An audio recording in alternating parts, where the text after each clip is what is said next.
The Mercedes-AMG A45S has been enjoying the hot hatch segment all to itself with no direct rival. It's called the Pocket Rocket, a riot to drive and the most fun on four wheels. But come 2025, rumor has it that there just might be one car that shuts the lid on that four-pot. And that car is this, the RS3, and I hope that rumor comes true because this thing is an absolute bomb. I've been driving it out on the track for a while, hence the condition, but let me tell you, it is one hell of a car. Everything on this is unlike an Audi, and why I say this is because even though this is a Quattro, it has the ability to become a rear-wheel drive. A rear-wheel drive Audi. I never thought I'd see the day, but here it is.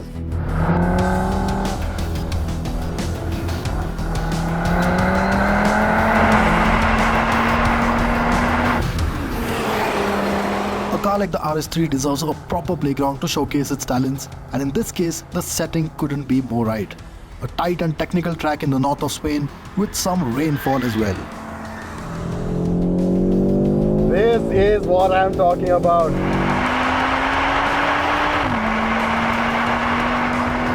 Nothing, and I mean nothing, comes close to the experience of a proper hot hatch on a nice tight track like this one.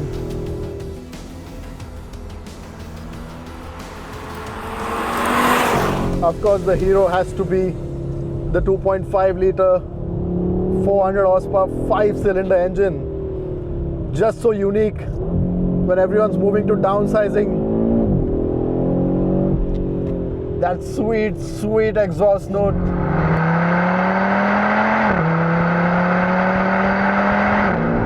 Ah, yes.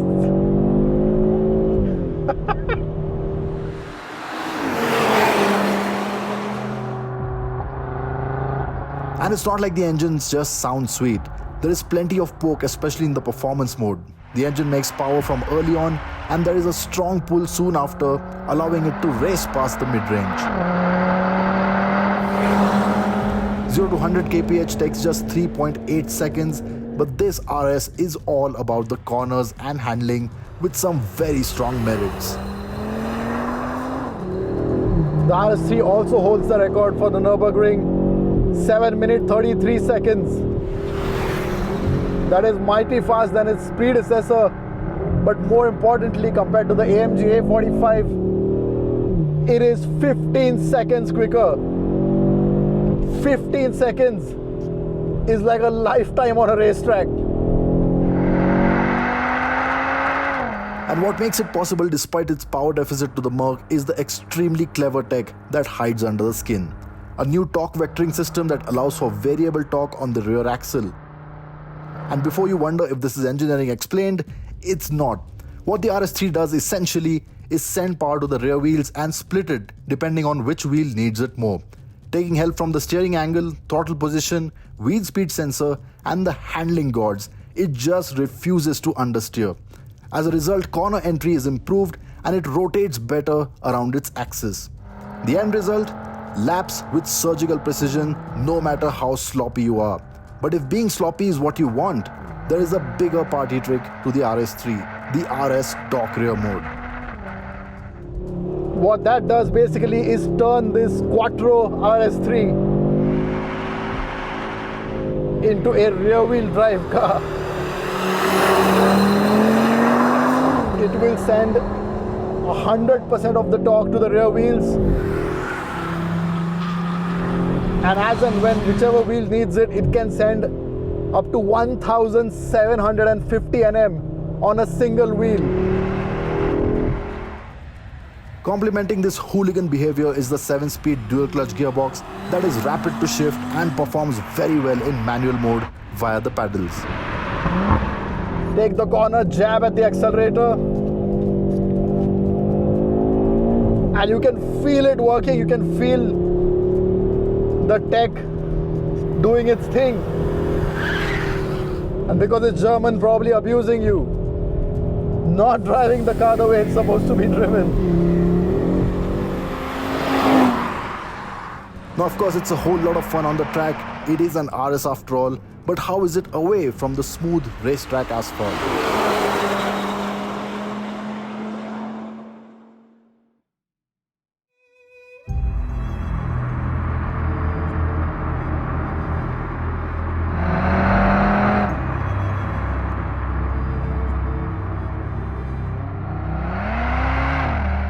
even though the RS3 is great fun to drive on a racetrack, out on the road, the usability is surprisingly good.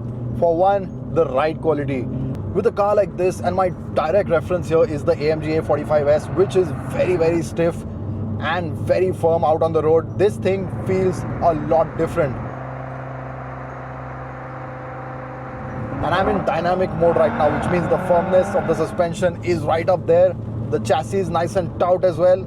And still, on these rumbly Spanish roads, I'm not feeling those hard-edged bumps that I feel on the A45S.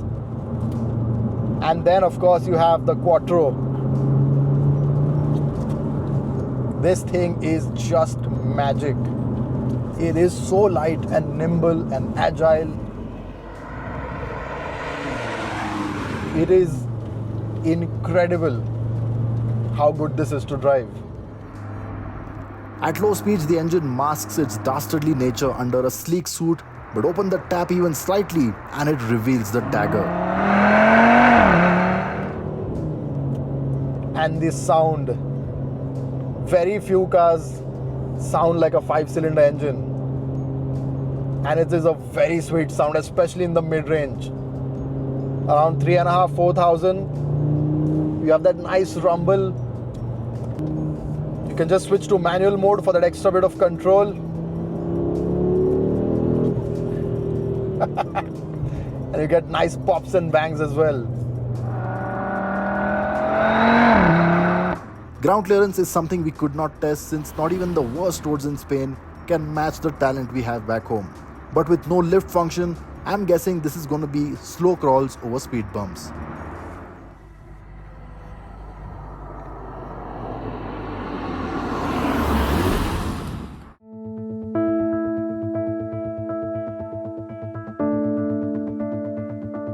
Sharp is the first word that comes to mind with a single glance at the RS3. The Matrix LED headlamps get customizable DRLs that can change 4 patterns, including a racy checkered flag one as well.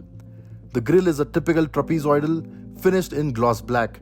There is carbon fiber on the air intakes and the front lip, and an aggressive bumper design resembling sharp fangs.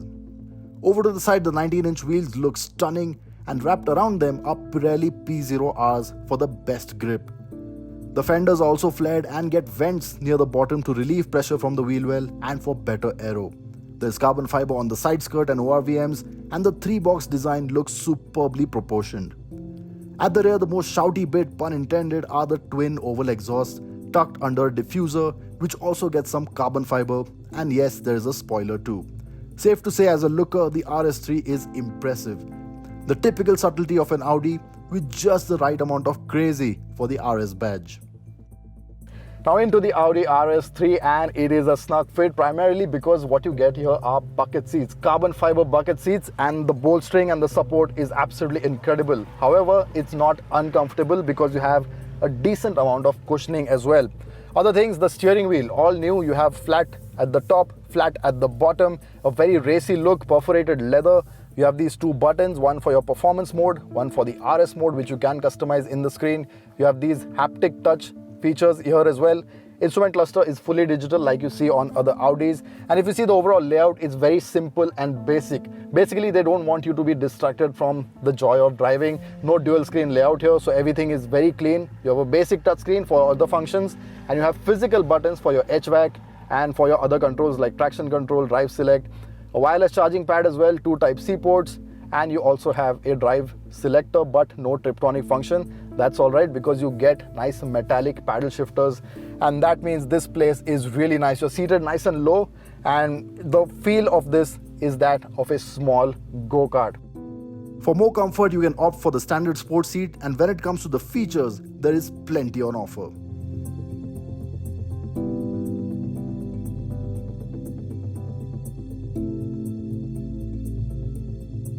Now into the back seat of the Audi RS3, and as you can see, not a lot of room, especially if you're over 6 feet. Knee room is slightly tight. This seat is set in my driving position, and then you don't have much room to stretch. There is some space under the seat for your feet, but under thigh support again is a bit missing. The seat squabs are a bit short as well, so not the best place. Headroom also a bit tight if you're seated nice and upright.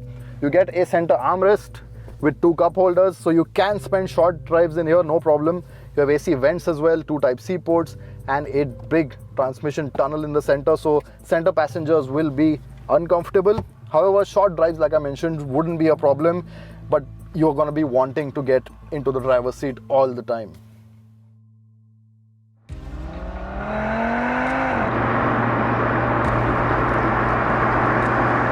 Everything about this car is what will appeal to a driving enthusiast. The gearbox performance, the steering weight, the drive modes, the ability to go all the way to the rear wheels. If this car ends up coming to India, I have no doubt it will bag every performance car award. It is that good. Pricing is expected between 85 to 90 lakh rupees, and even the hatchback version is rumored to tag along with the sedan. For car fans, it is always exciting when a car that might come in the near future is not an EV, but another hot hatch coming in 2 avatars. We must be dreaming.